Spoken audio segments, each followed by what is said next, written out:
Hi everyone, আমার নাম তোষালি। আমি হঠাৎ করেই ইউটিউবে একটা মিনি ব্লগ টাইপের দেওয়া স্টার্ট করেছি। আমার হঠাৎ করে এখন রিয়েলাইজ হচ্ছে যে আমি কোনো রকম ইন্ট্রোডাকশানই দিইনি নিজে। তো আজকে ভাবলাম, কেননা আমি স্কিন কেয়ার করতে করতে নিজের ইন্ট্রোডাকশানটা দিই। আমার নাম তোষালি মল্লিক, আমি চাঁদপাড়াতে থাকি। এই 2 বছর হয়েছে আমি দিদার সাথে থাকি, তার কারণ আমার দিদা সম্পূর্ণ একা থাকে বনগাঁতে।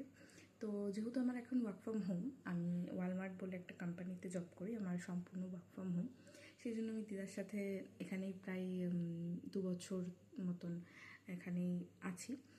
এই কোম্পানিটা আমার প্রায় 3 বছর হবে এই ডিসেম্বর মাসে, এই বছরের ডিসেম্বরে। তার আগেও আমি রিলায়েন্স বলে একটা কোম্পানিতে জব করেছি প্রায় 2.5 বছর, আর তার আগে চাঁদপাড়াতে একটা প্রাইভেট আই হসপিটাল ছিল, সেখানে প্রায় 1.5 বছর জব করেছি। তো সেই জন্য ভাবলাম একটা ইন্ট্রোডাকশান দেওয়া যাক আর কি। তো আশা করছি আমার ভিডিওগুলো তোমাদের দেখতে এখন বেশ ভালো লাগছে। তো আশা করব যে তোমরা আমাকে সাপোর্ট করবে আর কি। তো that's it for today. Thank you, by.